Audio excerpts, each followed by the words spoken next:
ঐতিহাসিক ব্রাহ্মণবাড়িয়া জেলার 6টি আসনে আমাদের বাংলাদেশ খেলাফত মজলিসের পক্ষ থেকে রিকশা প্রতীকের প্রার্থীর নাম ঘোষণা করছি।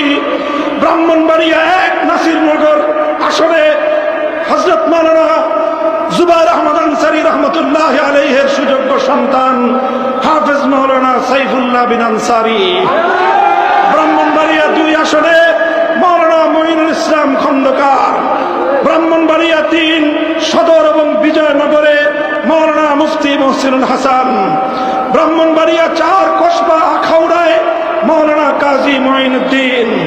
ব্রাহ্মণবাড়িয়া 5 নবীনগর আসনে মাওলানা আব্দুল কাইয়ুম ফারুকি এবং ব্রাহ্মণবাড়িয়া 6 বাঞ্ছারামপুর আসনে মাওলানা আব্দুল মজিদকে আমাদের পক্ষ থেকে আপনাদের কাছে আমানত রাখলাম। ইনশাআল্লাহ তাদের হাতকে শক্তিশালী করবেন তো?